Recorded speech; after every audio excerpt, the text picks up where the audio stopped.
Okay, shalom, shalom. Magamit tayo. I'm gonna use this one. Shalom, shalom sa mga makalabayan ni ako ang yung ano ba yung Tagalog sa yung makapasbay sa ano ko sa video na to in my YouTube channel. Alam natin anong grabing problema natin sa Pilipinas at lalong lumalala. So ito lang masasabi ko kasi medyo hindi pa sa karamihan hindi pa alam ano talaga ang mga pangyayari sa bansa natin. So intindihin niyo po, itong pangyayaring ito is since 2020. So now, we are 2020 soon to 25. Meron na talagang magiging changes sa bansa. Kasi pinaplano yan talaga Pinaplano yan for the 2030. So may planong ganyan, 2030 agenda. Yun kasi yung mga malalim kasi yan, malalim na problema yan. So hindi ko alam kung maintindihan sa iba, but bear with me, nga itong mga sinasabi ko ay patungo tayo dyan. Patungo tayo sa, you have to know what is in the scripture is written. This is what the scripture said. So I want to read it for you. It's better because we have to rely, the only way we can rely in this world is by through the word of God. Only through the word of God. Kahit sino pa tayo. Kung naniniwala kayo sa word ng the word of God who has created us, na yung word niya is eternal. So, ang nangyayari sa atin ngayon is we are about to end for the 6,000 years. And this is what we believe, and we have count, we are ending for the 6,000 years. Kaya yung mga pagsasabi na mayroon tayong World War III, we don't know. The judgment cannot fall if people change themselves. That is what we have to do, to change ourselves. The people, the judgment will not fall if we change ourselves. This is for every individual sa atin na mga tao. Kailangan kasi pag hindi tayo magrepent, di ba? In the time of the Jesus Christ, hindi we call he is a Jew, and we call him Yeshua's name. Yeshua means salvation.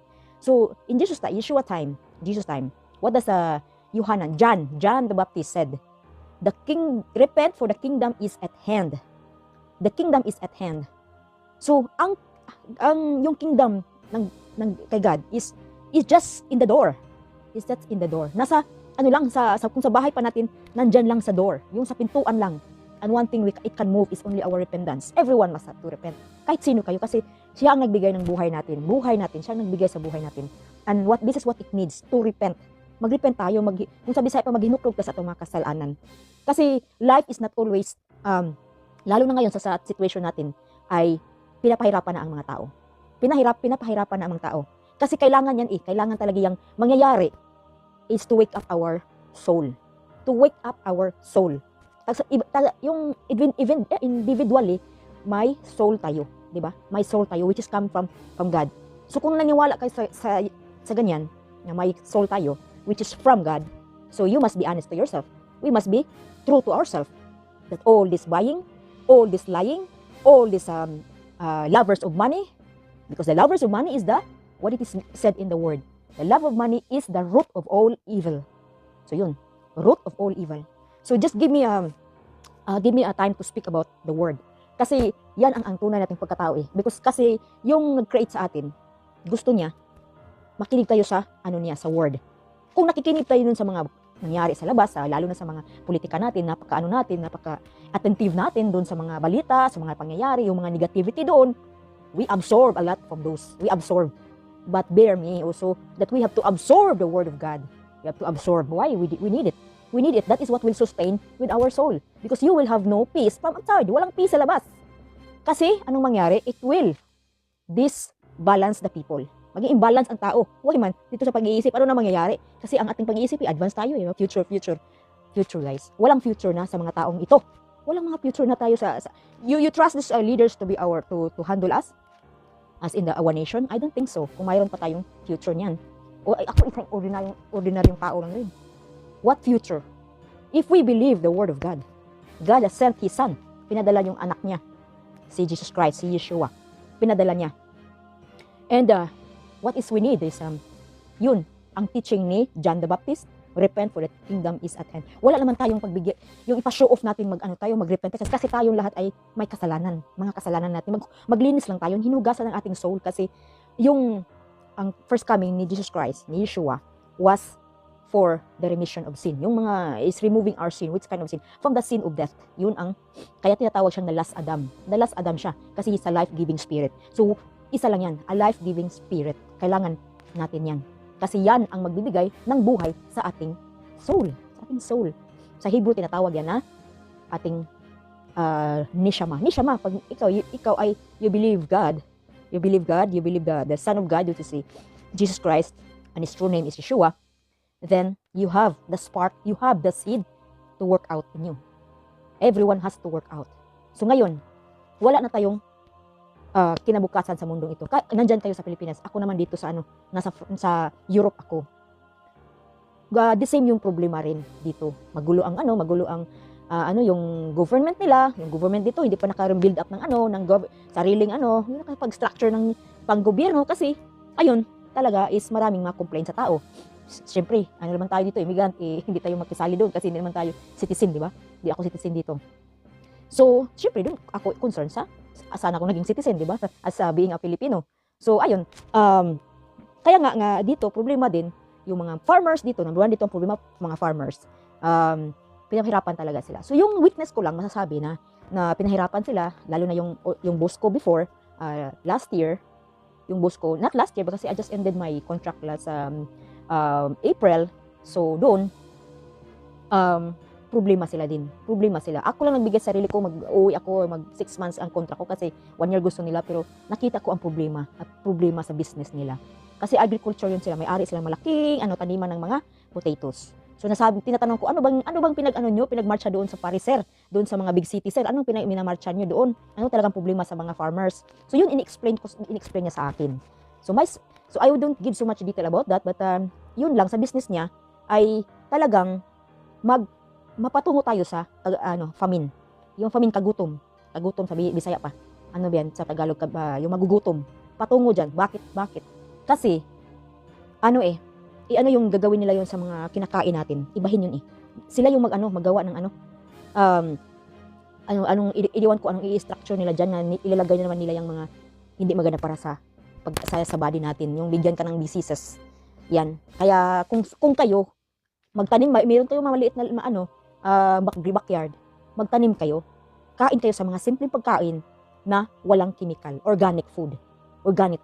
Kasi as much as possible organic. Kasi sa mga lahat ng mga tinatanim, mga vegetables natin, sa lahat ng mga binibili natin sa supermarket, those are mga processed food, mga mga GMO. Nagki-create yan ng sakit in the future. So if you want to be healthy, we are organic created. So dapat kinakain natin organic din, di ba? Pero ang nangyari ngayon, ganun ang ginagawa niya kasi business, pira-pira lang.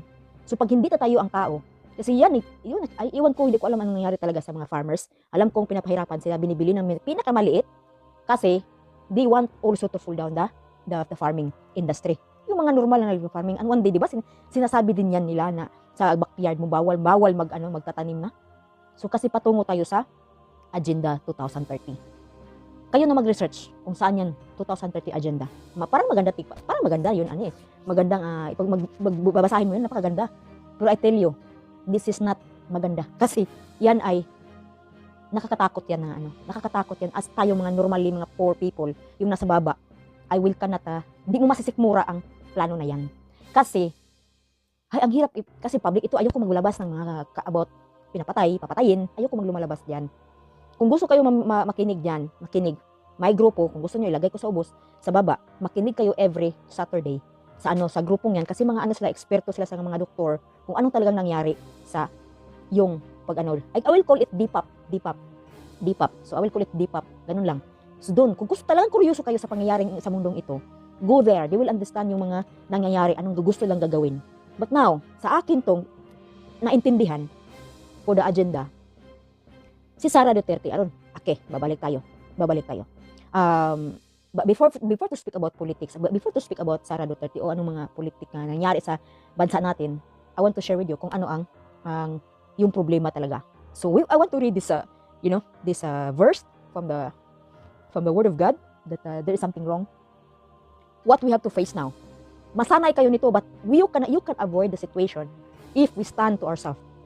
If we stand, alam nyo, kahit kung laging pirang ang hinahanap natin, pira, to gain money kahit sa maliit, at okay lang yung at least sa malinis to acquire the money. Malinis. Huwag yung binabayaran ka kasi yan, we are in the time of the listing, the book of life. We are in the last listing for the book of life. Bago matatapos ang buhay natin sa mundong ito, just do good and repent for the past which is not from. Kasi hindi naman yan, hindi siya ang problema. Ang problema ang tao. Kasi bakit ang problema ang tao? Back because of greediness. Greediness, hindi na sila nakontento sa kanilang mga na-receive. Kaya nandyan ng mga politiko, uupo dyan, hindi ko alam sino ang matitino, yung totoong magsiservisyo ng mga tao, hindi ko alam. Kasi ang pera, temptation talaga yung pera. Bilyon-bilyon niya Yung mga budget nila, hindi natin alam paano nila ginagamit yan. So, malaki sa kanila yung sa ibaba. O, okay naman sa mga baba. Ano lang sa mga mababa? Bigyan nila ng mga minimum 450 pesos ngayon. 400, 500 minimum tayo mga magtatrabaho. O, imagine mga new, mabubuhay ka ba in one day, 450, 500 pesos. Mabubuhay ba yan? Mabubuhay ba tayo? How much in the month? How much in the month? It's only 11,000. How can you pay for your rent, for your food, for your cost in the living? Tumataas na mga bilihin. Pag may pamilya ka, may mga anak ka nag-aaral. Yan ang pinakamahirap. Kasi hindi talaga, you try to ipagkasya mo yung minimum wage natin. Ito lang ikakasyahin natin. Hindi yan enough. Although, iba dito may social help dito. Kasi pag minimum income, may help. Yan ang nakadiferensya. Pero although, hindi ka nang gugutom kasi makakain ka naman. Pero ang kahirapan dito, when it comes lalo na sa winter, kaya nagbubunit ako kasi, alam nyo, mahirap talaga. Mahirap. So if there is only other way, yung kung tito ka sa buhay, alam ko naman how to survive when wala tayo, di ba? Alam ko yan. Dahil galing ako dyan. Hanggang galing din ako dyan. Kasi, hindi ko alam sa mga anak ko. Kasi iba yung napaglakihan na dito So dito naman, siyempre of course, concern ako sa Pilipinas. Kasi, gusto kang umuwi ganun ka. Hindi naman lang buong buhay mo nandito ka para matumira ka hanggang matanda. Hindi ko yung dinidesire to tira dito na hanggang matanda dito. Gusto ko uuwi ako din ako magtanda sa kung saan tayo, yung buhay natin sa kahit mahirap, kahit ka lang ng na simpleng pagkain, pa bang what are you seeking for? Ito lang, mag-enjoy tayo sa buhay natin. What I mean to enjoy, I enjoy to look, to search to the Word of God. That is, yung ibigay mo ang oras niyan. Kasi yung mga nasa labas, yung pinakita, yung mga luxury, yung mga, bang tawag yan sa Tagalog niyan? Mga luho, mga luho, yung mga sa TV, pinapasinate nila para bilhin, paano mo bibili? Hindi na talaga sa realidad. Kasi look, the salary, for 500 pesos a month is not realistic sa buhay natin. Paano mabubuhay ang isang pamilya niyan? Kung isang tao nagtatrabaho, you earn for that 500 pesos in the a month, kulang pa yan sa sa gastusin mo. Saan pa yung mag-diskarte ka? Ganun lang talaga, diskarte, sabi nila. So, di ba? So that is tatanggapin natin yan, ang buhay natin dito sa mundo Ito ang buhay. Pero, kaya lang, ang pangyayari natin is, naging ganito dahil sa mga greedy people. Greedy yung nakaupo doon. Greedy. So, ayun, greedy nga ang mga nakaupo. Dahil, ang sarap pag makita mo yung pera na bilyon na yan. Ang sarap yung budget na bilyon yung meron silang budget sa kanilang mga, sa Senate, sa Kamara, ganun, sa House of Representatives, ganun, yung mga nasa politiko. Kaya nga nakikinig ako kay VP Sara, nakikinig ako sa kanyang mga sinasabi. Sinasabi niya, yung meron siyang gusto sa buhay, pero hindi mo mabibili yan, hindi mo mabibili. Ang mga gusto, desire mo, hindi nabibili ng pera. Kasi ang destination mo, o destiny mo sa buhay mo, hindi mo narating Parang may kulang yan Mahalo yan dito pag hindi mo yan na-achieve. So, yan ang sabi ni VP nga, maging doktor, gusto siya maging doktor, pero abogado ang direksyon niya. Hindi niya yun. Of course, pasalamatan niya yun. Pero, ayun, mas lalong, ang destiny niya is to help the people. Kasi wala naman, sino namang mag-confront sa mga buhaya dyan sa atin sa Pilipinas? Sino mag-confront sa kanya, sa mga nun? Si BP lang, kasi honest siya sa mga, sa makita ko, hindi siya materialistic na pagkatao. Sinasabi niya yan, makita mo naman sa tao kung ano siya, napakasimpleng tao si Sara. Kasi, alam nyo, nasa nature yan niya Nature niya yan. So, ngayon, nasa katayuan niya, ina-oppress siya. So, alam nyo ba kung bakit ina-oppress? Yung realization niyang sinasabi, dahil ni Manny Villar, na hindi talaga yan titigilan. Kung anong nangyari ni Trump, hindi siya tinitigilan. Pero ang mga tao is for Trump. Yan ang nagkakaiba. Yan ang nagkakaiba. Sa Pilipinas, sa atin, si Sara Duterte ang something like kompetensya sa mga opposition. Kasi alamin nyo na sa sinasabi ko, nung sa agenda nila, sa Agenda 30, sabihin natin Agenda 30, may plano. Ang problema sa planong ito is conflict ang Agenda 30. Kasi nag-agawan yan kung sinong mamumuno sa buong mundo. Nag-aagawan yan kung sinong mamumuno sa mundo. Ang number one gustong mamumuno sa mundo, itong mga sa US, mga globalist. At ito naman dito sa Asia, ang China. Yan. Gusto nila yan. Pero si Putin hindi yan na maging he is at it's himself as a country. Pero ang gusto talagang mamumuno sa mundo ito. Kaya nag-aaway yan, nag-grouping sila. Kasi itong sa West, sa mga globalist, ang plano dito is ang Jerusalem. So tandaan nyo, ang plano nila is for Jerusalem as capital of the world. Sinasabi nila yan. Kahit sino. Si Bennett, sinasabi niya yan. Yung advisor dito, sinasabi nila yan na Jerusalem will be the capital of the world. So ngayon, papunta dyan, magulo. Maging magulo talaga. Kasi para ang Jerusalem is the heart of this earth. The heart of this earth, why? Because dyan nakatutok ang the God of the Bible. Dyan nakatutok siya. Pero sa ngayon, nasa paano pa tayo? Meron pa tayong, before Agenda 30, step by step yan, pinapasok nila ang gusto nilang mangyari sa mga bansa. Yun, darating na tayo dito, di ba? Si Duterte, si former President Duterte, Digong, nag-iingay sa changing of the Constitution na ginagawa, yung People's Initiative. Kasi yung People Initiative, sa pagkakalam ko lang dahil ang WHO, the World Health Organization, meron silang for IHR, yung i-change yung na dapat magpirma. Mayroon mga votes diyan nga to prove that you allow them, the outside, that sila nang mag-rule sa country. May puppet na mag-rule sa country, may isang mag-rule diyan, pero lang siya, wala siyang power. He is being just a puppet. Kung anong gustong kaya lang ang nakakatakot yan na mangyari. Yan ang alam nyo, yung House of Speaker natin dyan, ayoko na sabihin, yung tatawag ng tamba I don't want to mention sa name niya. Nakita mo sa kanya kung wala siyang pakialam. Wala siyang pakialam sa ginagawa niya on the way siya. Kasi alam niya yan, may mission siya na gagawin. So number one, anong ginagawa niya? Yung pagpipirma ng People's Initiative. Delikado yan kasi 100 votes of signature sa kada barangay. I'm not so clearly sure sa narinig ko lang. Kasi hindi yan parang behind kasi yan that is for the chacha. So yan, nag-iingay si Duterte sa mag-change sa constitution. Nag-iingay siya dyan. Bakit siya nag-iingay? Dahil pag ma-change ang constitution, nakinig kayo, pag ma-change ang constitution, wala na tayong election. Wala na mangyaring election. Wala nang election. Kasi isa na ang mamumuno sa buong mundo. Yan ang tinatawag nilang One World Government. One World Government or New World Order. Yan ang tinatawag nila. Kaya, pag I don't know how many signature of the Philippines has already submit nga that our country to be sinasurrender na ang country natin, ang sovereignty ng country natin, at iba na mag-rule sa country natin. Yan ang kinakatakutan talaga yan. Nakakatakot yan. Kasi it's not for what you think, humanism. Hindi. Wala.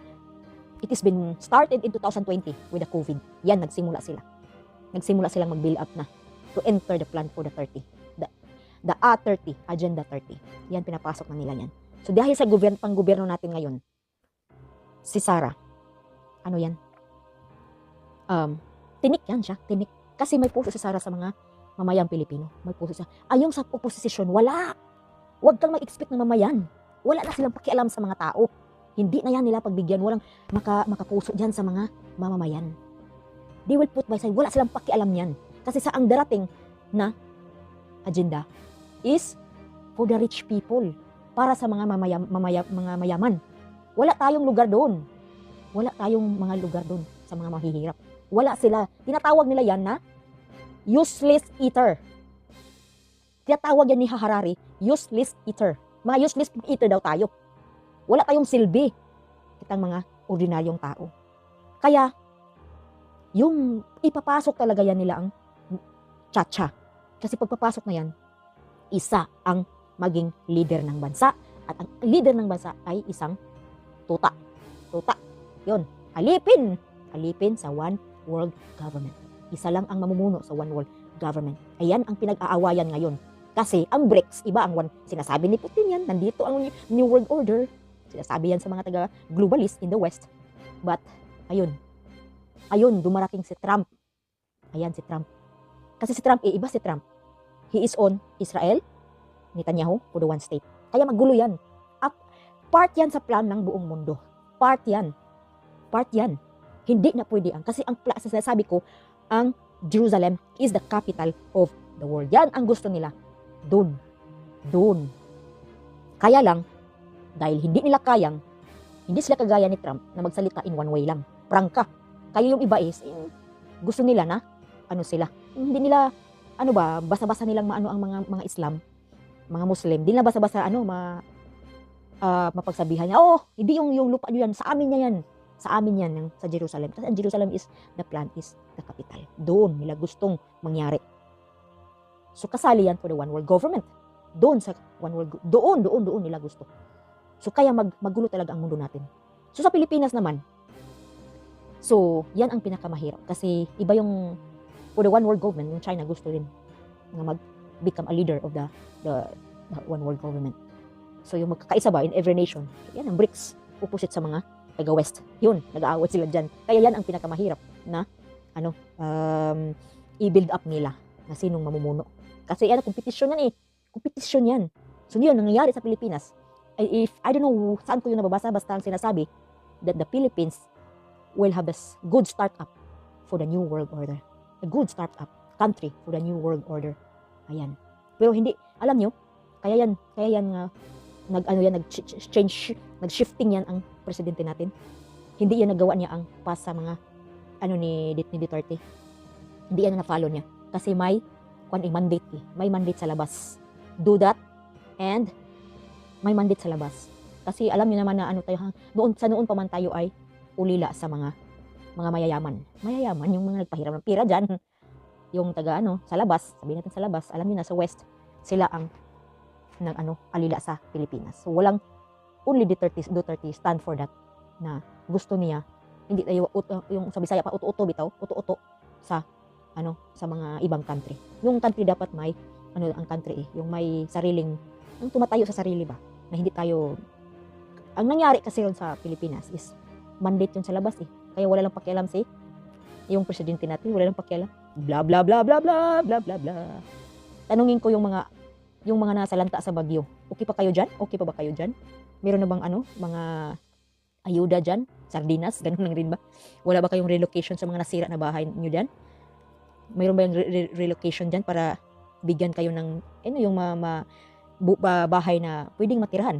Kasi, di ba? Tayo, hahanap ka ng way para lang maitayo mo uli kasi pag mag-depend ka sa natin, gobyerno, wala na Iwan ko sa anong tulong ka makakuha ng tulong. Wala na yun. Dalawa isa pa. Itong PhilHealth. Paano na yan? Wala nang malasakit. Wala nang budget ang PhilHealth. Lahat kinuha nila mga budget. Kasi may priority nga, gagawin sila. And it's not about for the poor people. Yung katong mga useless eater, sabi nila, useless eater. Hindi yan para sa mga useless eater ang ginagawa nila. Para yan sa mga mayayaman. Priorities in the coming Agenda 30. So kaya, yung sa nangyari natin dyan kay BP is really a treat. Delikado yan si buhay ni BP. Pinagtangkaan ngang patayin, di ba? Pinagtangkaan, pero anong ginagawa? Pak! Tinitwist ang mga sinabi ni BP Sara. Tinitwist. Ganyan yung mga psychology lang yan. Psychology yan. Sa mga taong greedy sa sarili nila. Yung taong, kasi mga mayayaman hindi na nakaranas ng kahirapan. Alam niyo ba? Yung hindi nakaranas ng kahirapan, hindi nila ma-feel yan ang kahirapan ng tao. Kasi lumalaki silang mayaman. Hindi nila maintindihan kung ano ang maging isang mahirap. Wala. Kailangan mo yan ng puso. Yan si Inday. Meron si Inday. Yan ang counterfight. May mission talaga yan si Inday sa Panginoon. May mission yan sa country natin. May mission yan. Kahit sino pa. Hindi naman nag-sabi si Inday na ako ang sambahin niyo. Para sa Diyos, ang sinasabi niya, para sa Diyos ang ang ginagawa niya. Kung may puso kang ganyan para sa Diyos talaga. Honestly. Makita mo naman, walang kaarte-arte yan sa mga Bisaya si Inday alam namin kung anong plastic. Di ba sinasabi niya, hindi ako plastic. Sinasabi yan ni Inday, hindi ako plastic. Kaya yan, sabi niya, di siya nabibili ng pera. Kahit magkano pa yan. Pero yan ang nakalagay sa puso niya. Kaya nga, ang nangyari sa Pilipinas is also a wake-up call natin, mga not sa Pilipinas, sa buong mundo is a wake-up call.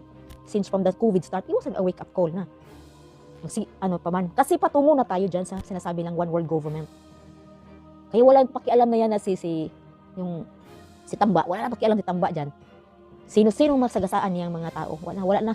Napaka siya dahil lang sa pira, dahil lang, one day, they will have to pay for all what they are doing. Kasi, at the end of the day, it's the payment na. Yung mga nakalista tayo, para hindi sila niniwala isa lang ang buhay ng tao, di ba? Isang buhay lang. Once lang tayong nabubuhay. At the end of the day, aalis talaga sa mundong ito. But hindi ibig sabihin na aalis sa mundong ito, wala na future. Merong future. Kung naniwala ka ni Yeshua o ni Jesus, kung naniwala ka, may resurrection.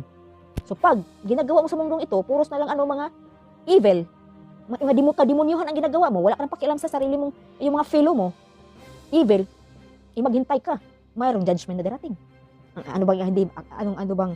Di ba tayo mapunta sa yung matawag natin yan, tawagin natin yung sa resurrection. Merong resurrection.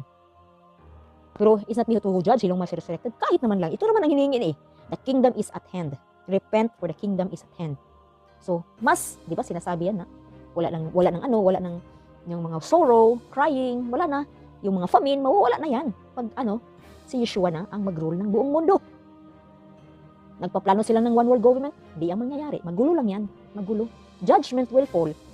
Pag hindi tayo nag-seek ng malighten ang judgment pag tayo ay humihingi ng repentance, patawad. Paending na. Ano pa bang hinintay ng mga tao? Paending na. Nagkakahot na nga na sila Tapos tayo, hindi natin alam na paending na tayo sa mundong ito. Ayokong i-mix ng religion sa mga pinagsasabi ko dito. Because we are all in a human being. So, alam ko, mahal tayo ng Panginoon sa tayong mga creation niya. Mahal tayo niya. Magpakatotoo lang tayo sa sarili niyo, being honest, authentic, ay hindi nababayaran ng pera. Yun. Yung maghanap ng hanap buhay sa malinis. Hindi yung pinapaguran mo ba? Yung hindi sa binabayaran ka sa sarili mo. Kasi yan ang potential mo habang nandito ka sa mundong ito. That is our instinct to survive or to live. We must be happy. Because also, yung sobra-sobra ka na sa income mo. Mayaman ka na, milyon-milyon ang income mo, dapat mag-sharing ka naman. Mag-sharing ka naman sa mga ang sabi ko milyon-milyon mag-sharing ka naman sa mga taong nangangailangan. Kasi isa yan to lighten the judgment. Isa yan makapa-stop sa mga judgment. Yung by on the other side as giving. You share. They call it in Hebrew, tzedakah. Giving. Because God is giving. He gives life, di ba? Siya ang nagbigay ng buhay, di ba? He gives life. So, hindi natin sa kanya yung mga nangyari sa mundong ito. I-blame. Hindi yan. Sa tao yan. Sa tao. Kasi choices nila maging demonyo choices nila maging demonyo. So, ano pa bang gustong, syempre, sa kanya, pero wag mo silang gayahin.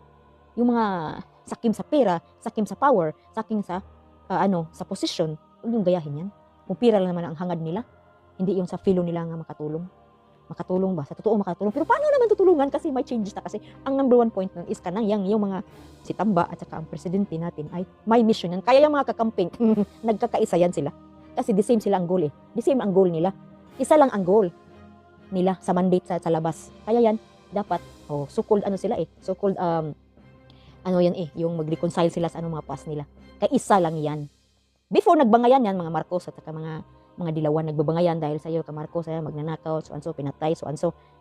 Ngayon, para sa bansa, nagkakaisa yan sila. Kasi, mga mayaman yan sila Part yan sila sa coming agenda ng one world government. Para sa mga mayaman lang yan Hindi yan sa mga mahihirap. I tell you. Mamatay ka sa gutom, mamatay ka sa sakit mo dyan, wala na silang pakialam yan. Bigyan ka lang ng, yung papahirapan ka pa, punta doon, papil dito, pahirapan ka. Yung nasa hospital, anong mangyari? Kung may lupa ka, doon. yung mga lupa mo, minsan sanla mo, pahirapan yan. Kasi isa yan, kukunin nila yan. Yung mga, anong sinasabi nila? You will be happy, you own nothing, and you will be happy. Yan, isa yan. You will own nothing, and you will be happy. Isa yan, kukunin nila yung mga posisyon nyo. Yung mga lupa dyan, kung anong, kasi one world government na eh. One world government na.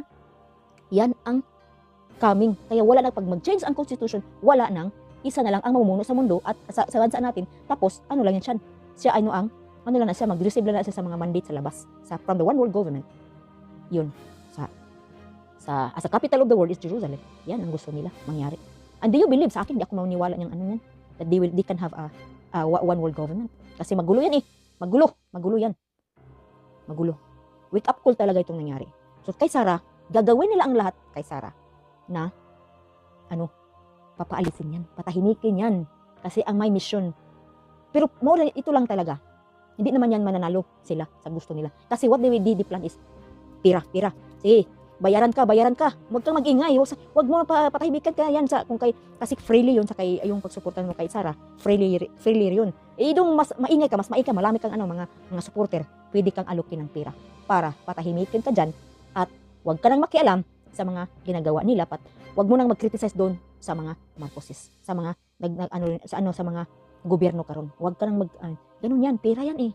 So, ang nangyari, pagbayaran ng lahat dyan, mga politiko natin, na na-absorb sa pera, kasi pira-pira yan eh, pira-pira yan, ang last nilang, to win, para sa buong bansa. Mayroon silang mga ibigay na magandang offering dyan eh, para gawin mo to sa bansa mo. Wala silang pakialam sa mga mamayang Pilipino, kung pa ka dyan, magugutom ka pa dyan, masakit ka dyan, wala na pakialam dyan. Kunin nila yan, wala sa pakialam, bahala sa buhay mo, mamatay ka dyan kasi yung agenda na yan, hindi yan para sa mga mahirap. Para sa mayaman lang yan. So, pag i-change nila yung chatcha na yan, is wala nang election. Sinasabi yan ni Sarah. Sabi ko na sa nga eh. Ano ba nangyari sa US? Anong sabi ni Elon Musk? Pag hindi manalo si Trump, wala nang election. Wala na talagang election. Sinasabi yan ni Elon Musk. Kasi, bakit si Elon Musk nandun? Yung mga business niya, pwede nila yung pag one world government ka, dapat sa kanila lang yun. May limit ang ang lifestyle mo. Wala yan.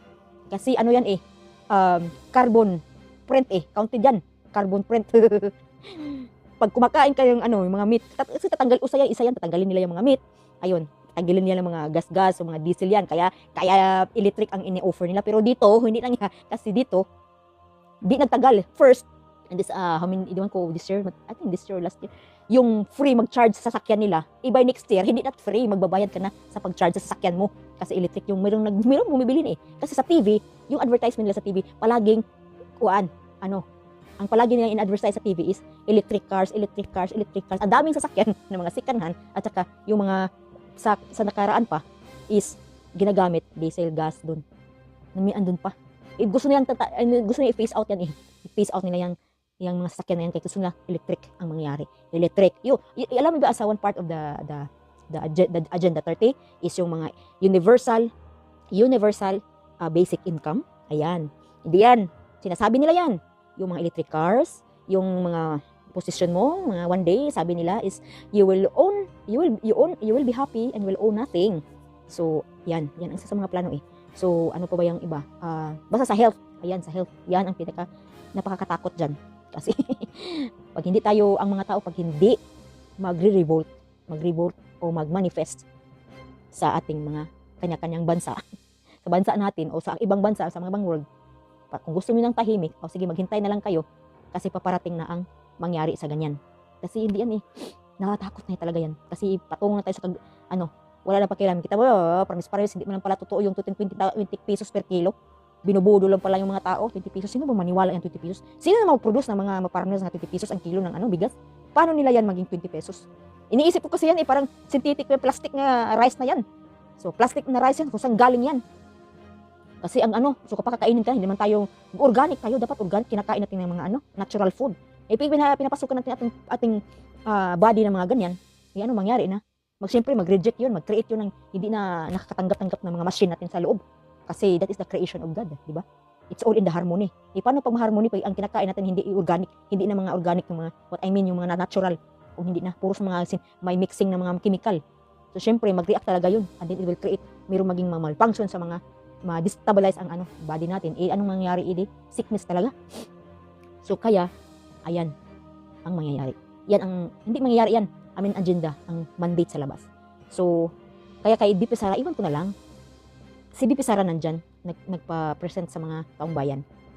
Pag ang taong bayan hindi gagalaw, kasi yun na nga ang tao lang ang makastop nila. Pag mag-revolt ang buong mga taong bayan, yang nakaupo walang magawa yan sa mga mandate sa labas. Kasi, anong mangyari dyan is, babagsak yan. Babagsak.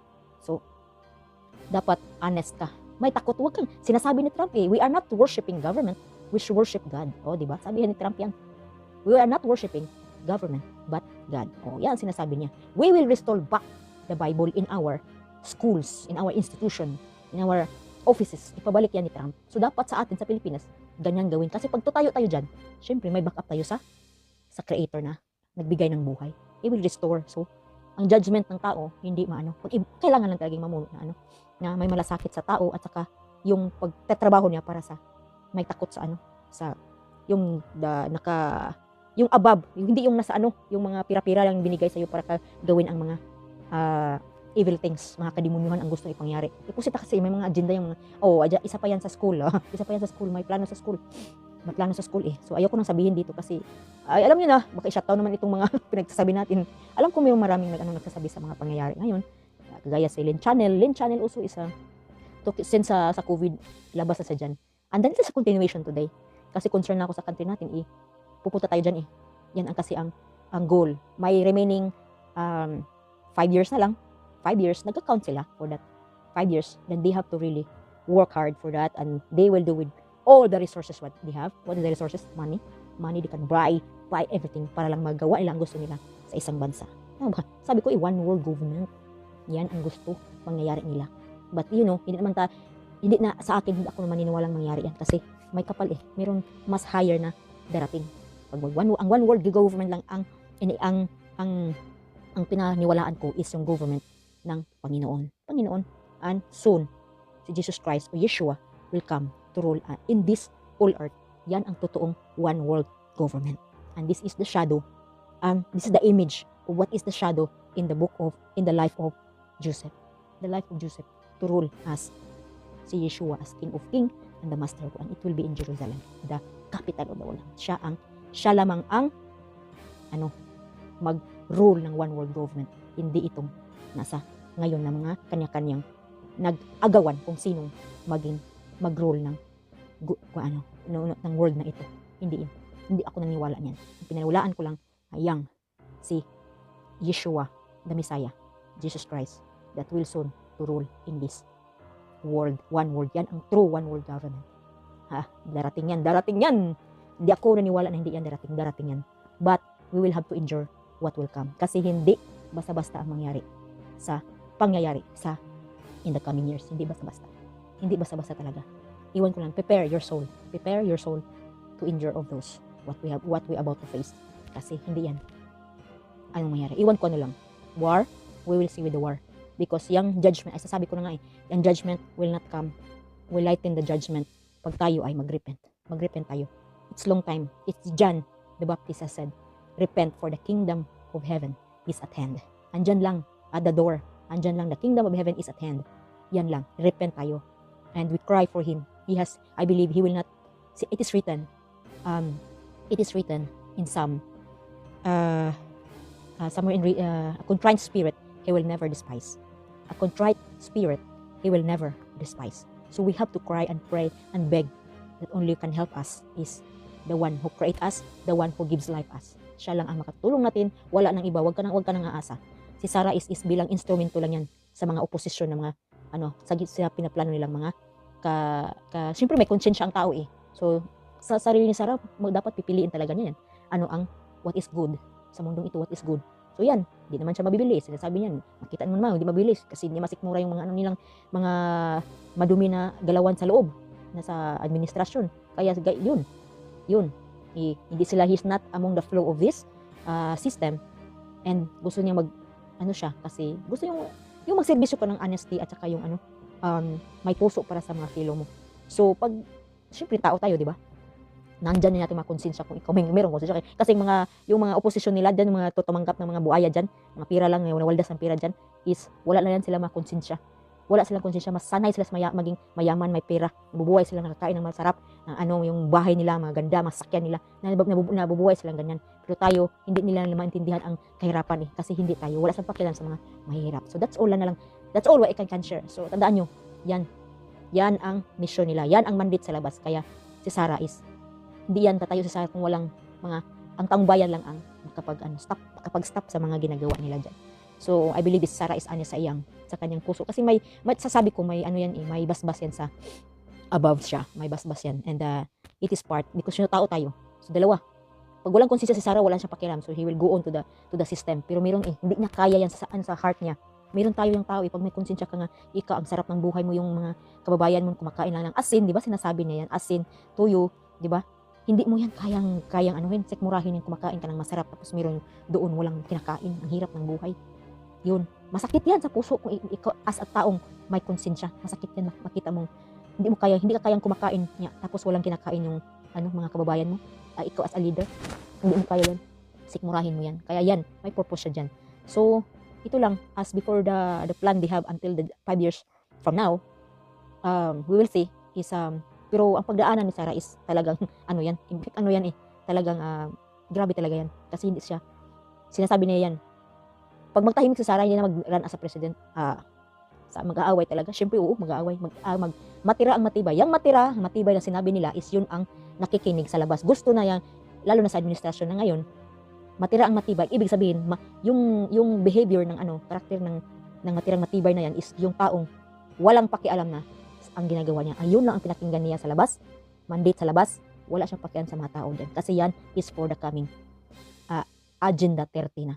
Yan ang matira na tibay. Ibig sabihin, wala na silang pakialam sa mga ordinaryo, mga normal na tao, o sa mga mga mahirap na tayo, mga ordinaryong Pilipino, ay wala na. Huwag ka na ma-expect ng ganyan kasi lalo lang tayong papahirapan yan sa mga taong ganyan. So, para sa mayaman yan Kaya ang mga kakamping, isa lang yan ang goal kasi. Part yan. So, dapat mag-reconcile sila. Mga mayaman naman sila Yan naman ang purpose sa coming agenda Para sa mga mayaman lang yan. So, tayong mga mahirap, wala lang. Mga useless eater, wala tayo. Sinasabi nila yan, useless eater. So, wala na pakialam. So, we will see what will come. But, there still be changes to come. Kung tatayo ka sa truth o sa tama, it can prevail. May baspas ka hindi ka buhay mo, yung buhay mo, siya ang mag-sustain mo sa mahirap, pero hindi ka mamatay. Hindi mamatay pag sinusustinan ka sa Panginoon. Hindi yan mamatay pag ikaw isang instrument. So, you seen David. Si David, siya kahit gusto siyang patayin, hindi, kasi protected siya. Hindi man to easy way ang buhay, but, ayun, when it comes to life, andyan sigurado ka, hindi ka mamatay. Hindi ka mamatay, may purpose ka pa sa mundong ito. Tuloy mo lang yan, kasi, yun is, may purpose sa mundong ito. Do good, may chance pa, do good, so that, we can be in the list in the book of life, at least in the end of your day, before man tayo mamatay, we repented from all the sin we have. Yung talagang by heart natin pinagkasihan ang ating mga kasalanan, yung mga lying, nabibili ka sa pera, ayun, yung mga evil, mga kadimunyuhan, yun, magnanakaw, yun, mga kahit anong hindi siya masaya sa mga ginagawa natin. At least it changes into positive. Okay, you don't lie anymore, you change that because you are forgiveness, you will be forgiven, right? So all this mga lying, sabi ka to, panindigan mo ang katotohanan kahit mahirap yan kasi marami may opposite ka talaga dyan, but yung mga kasamaan hindi yan mag-prevail. Ang anong tama, ang wasto, ang totoo, yan ang lalabas. Kasi may backup ka sa above nga to sustain you in the right way, especially sa time natin ngayon. Kasi yan, ganito ang nangyari until at the end of this 6,000 years. Paending na tayo. And soon it will be a peaceful time. Either we die or we resurrected. Ayun lang. May coming future. After the death, resurrection. May resurrection pag narito ka sa book of life, mamatay man ka ngayon, at least you will be there in the kingdom of Yeshua Mashiach or Jesus Christ that will rule the whole earth. So at least nandyan ka, you will be resurrected. Life will be resurrected back. O, di ba? Kung naniwala ka sa mga sinasabi ng Word of God. Okay? Shalom.